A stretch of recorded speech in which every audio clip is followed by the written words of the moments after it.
Hello friends, ये standard 7 social study part 1 chapter number 1 geographical diversity of India का ये last, I hope कि ये लास्ट वीडियो हो, क्योंकि इसमें लास्ट हम लोग जो क्वेश्चन और एक्टिविटीज़ से रिलेटेड क्वेश्चन है उसको हम लोग सॉल्व करेंगे। तो सबसे फर्स्ट क्वेश्चन आप देख सकते हैं, what in your opinion are two important geographical features of India? Why do you think they are important? यहाँ पर अपना ओपिनियन मांगा जा रहा है, अपना विचार मांगा जा रहा है कि आपके विचार से कौन से दो जो ज्योग्राफिकल फीचर्स है भारत के वो ख़ास है। Why do you think they are important, और आप क्यों सोचते हैं ये ख़ास क्यों हैं? चलिए हम लोग इसका आंसर देखेंगे। ये आप नोट्स देख सकते हैं, जिसे हमने कोशिश किया है कि परफेक्शन इसमें लाया जाए। तो वैसे तो हमने लिखा है, India has a wide variety of geographical features. Bharat में कई वैरायटी के ज्योग्राफिकल फीचर्स पाए जाते हैं, जिनमें Himalaya in the north, the northern plains, it is also called the Gangetic plains, the Thar desert in the west, the peninsula plateau in the south, the coastal plains and islands. ये सारे wide variety के geographical features पाए जाते हैं। But question पूछ रहा है कि आपके विचार में कोई दो इम्पॉर्टेंट कौन से हैं? आउट ऑफ दिस, इनमें से, इन माय ओपिनियन, मेरे विचार में, two important geographical features of India are the Himalaya and the Gangetic plains. मेरे विचार में ये दोनों बहुत ही इम्पॉर्टेंट है। क्यों है? The Himalayas act as a natural barrier in the north. ये प्राकृतिक बाधा के रूप में काम करती है। Influencing climate and providing river sources, ये नदी का सोर्स है। The Gangetic plains are fertile and support agriculture, जबकि गंगा का जो मैदान है वो बहुत ही उपजाऊ होता है, खेती में सपोर्ट करता है। एंड अ लार्ज पॉपुलेशन, और इससे ये बहुत भारी जनसंख्या को खेती करने में सपोर्ट करता है।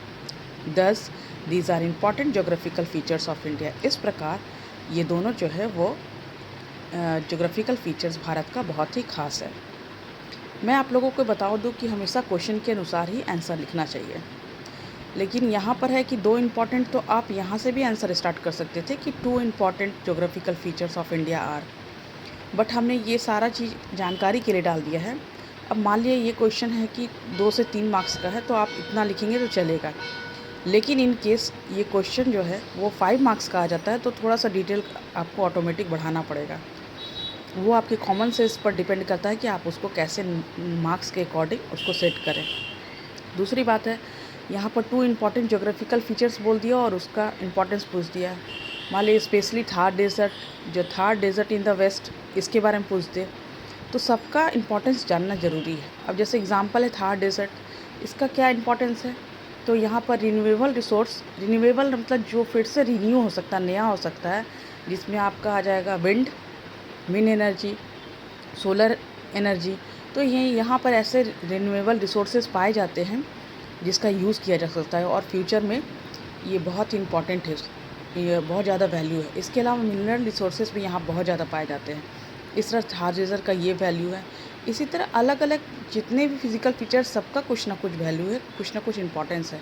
तो आपको जानकारी रखना होगा। ज़रूरी नहीं कि आपका एग्ज़ाम में ये क्वेश्चन पूछ रहा है तो ये कोई दो ही आपको दे दे, प्रोवाइड कर दे। कोई एक स्पेशल नेम दे के भी आपका उसका इम्पोर्टेंट पूछ सकता है।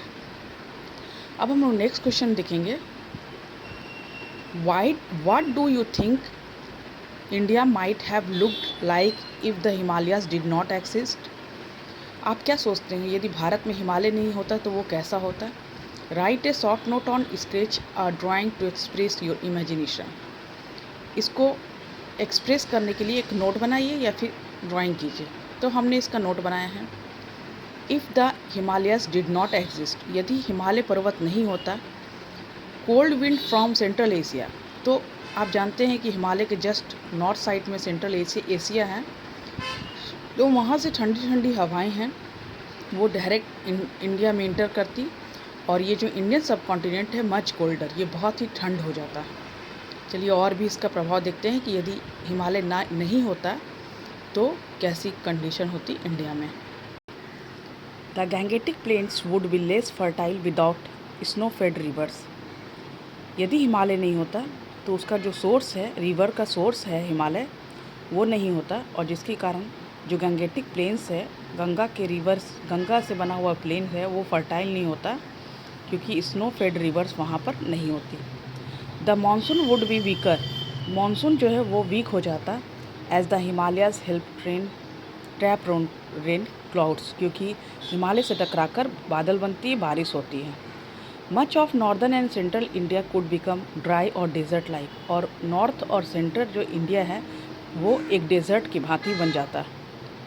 फिफ्थ है, India might have observe more central Asian culture and tradition, और सेंट्रल एशिया के संपर्क में आने से, हिमालय के नहीं रहने से, वहाँ के कल्चर और ट्रेडिशन से लोग उसको एब्जॉर्व करने लगते, उसको अपनाने लगते हैं। नाउ थर्ड क्वेश्चन क्या है, India has been called a mini continent based on what you have read, why do you think this is so. Bharat को मिनी कॉन्टिनेंट क्यों कहा जाता है, तुम इसके बारे में क्या सोचते हो? India is called a mini continent because it has a great variety of landforms, climates, flora, fauna and cultures. Bharat में अलग अलग वैरायटी के स्थल रूप, जलवायु, पौधों की स्पीसीज़, जानवरों की स्पीसीज़, कई सारे culture. Its vast area includes mountain, इसके बहुत ही विशाल क्षेत्र में पहाड़, मैदान, मरुस्थल, पठार, तटीय एरिया और आइलैंड, द्वीप पाए जाते हैं। ठीक उसी तरह से जैसे similar to the diversity found across a whole continent, जिस तरह से एक बड़े कॉन्टिनेंट में बहुत डिफरेंट वैरायटी की ये सभी चीज़ें पाई जाती है, ठीक उसी तरह से इंडियन कॉन्टिनेंट, इंडिया एक कंट्री है लेकिन यहाँ भी सब कुछ उसी तरह से वैरायटी चीज़ें पाई जाती है। That's why it is called mini continent. Now we will see the next question. Follow one of India's big river from where to start to where to meets. एक भारत की बड़ी नदी को फॉलो कीजिए और बताइए ये कहाँ से निकलती है और कहाँ ये इसका एंड मिलती है।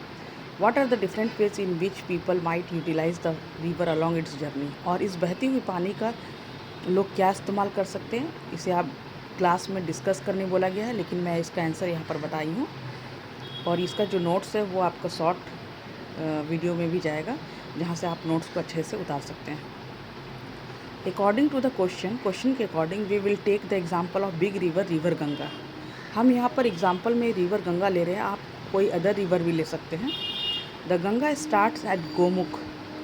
गंगा गोमुख से स्टार्ट होती है और ट्रैवल करते हुए नॉर्थ इंडिया में बे ऑफ बंगाल तक जाती है। Along its journey people use it's water for drinking.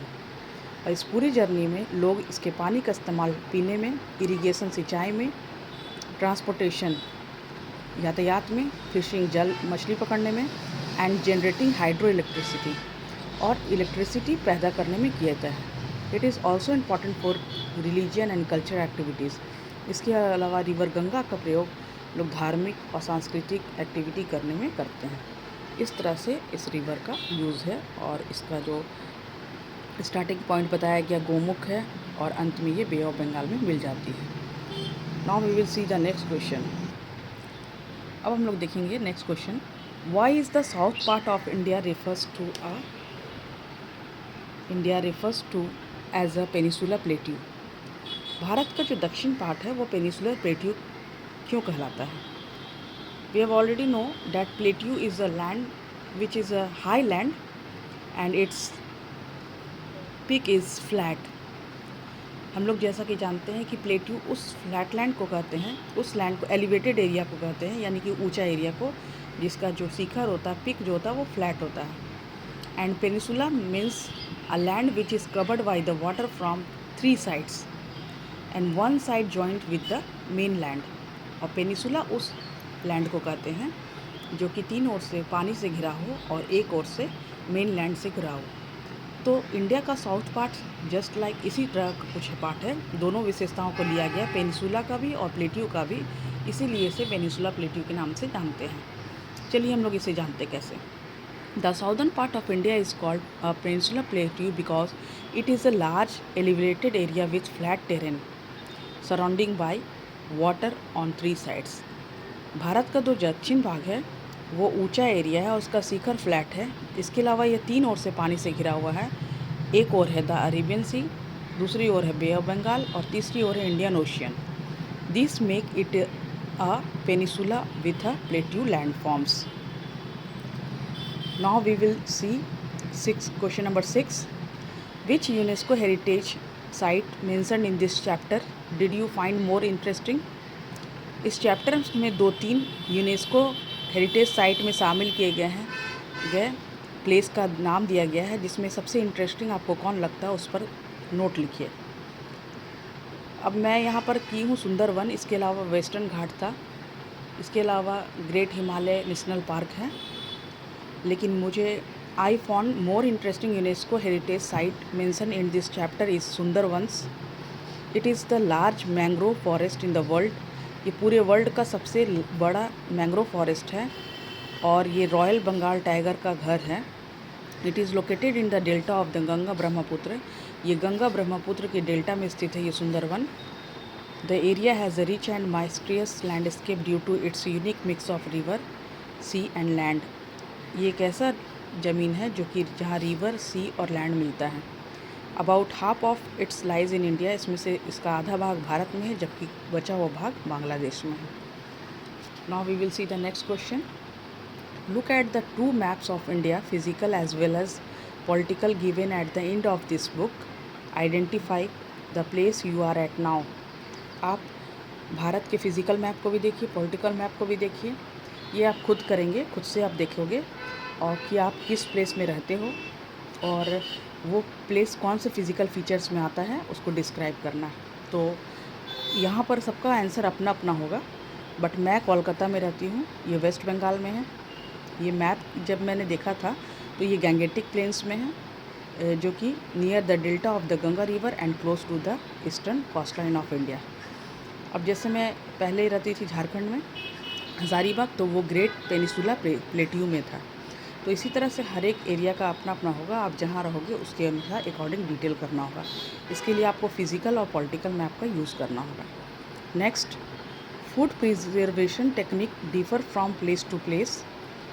जो खाद्य सुरक्षा जो है तकनीक है वो अलग अलग क्षेत्रों में अलग अलग है। Across India they are adopted to local conditions. Do a class project, gather different methods of preserving food. Hint, drying vegetables when they are in season for use during the off season। जैसे food preservation technique Bharat में क्या क्या है उसके बारे में पूछा गया है। Some food preservation method found in India are drying vegetables. इसमें सब्जियों को सुखाया जाता है और उसे ऑफ सीज़न में यूज़ किया जाता है, जिस सीज़न में उसका प्रोडक्शन नहीं होता है। And fish in the region, arid region, सूखे क्षेत्रों में मछलियों को पिकलिंग इन वेनिगर और स्पाइसेस डालकर नमकीन बनाया जाता है। In humid areas, fermenting foods जैसे इडली और डोसा है। बैटर इन द साउथ में ज़्यादा दिन तक रखा जा सकता है। And making jams and chutney for seasonal fruits, और सीजनल फ्रूट का जैम और चटनी बनाकर उसे कई दिनों तक रखा जा सकता है। इस तरह से फूड प्रिजर्वेशन इंडिया में होता है। Last question, despite having such different regions, mountains, deserts, plains, coast, India remains one country। Bharat में डिफरेंट टाइप्स के रीजन हैं, फिर भी वो यहाँ पर एक कंट्री कहलाता है। How do you think our geography has help unite people. कैसे यहाँ का जोग्राफी जो है वो भारत को एकजुट बनाए हुए हैं, जोड़े हुए हैं, एकता में बांधे हुए हैं। India's geography brings people together by connecting region through rivers, the development of roads and railways across plains and plateaus and foresting shared resources and culture, creating unity in diversity despite distinct landforms and climates। ऐसा है जैसे river connect करता है। अब river Ganga है, केवल एक state में नहीं फ्लो हो रही है, वो कई सारे स्टेट से जा रही, तो सारे स्टेट्स को जोड़ रही। उसी तरह से रोड्स और रेलवे का जो जाल बिछा हुआ है वो कई सारे एरिया को जोड़ के रख रहा है। इसके अलावा जो फॉरेस्ट प्रोडक्शन होता है, कल्चर है, ये सारी चीज़ें जो होता है वो भारत को एकजुट, अनेकता में एकता को लाता है। इस तरह से भारत में डिफरेंट रीज़न होने के बावजूद भी बहुत ज़्यादा एकता है। आई होप कि ये वीडियो आप लोगों को पसंद आएगा। इसका जो नोट्स बनाने के लिए आपको क्लियर फ़ोटो छोटे शॉर्ट वीडियो में मिल जाएगा। Thank you.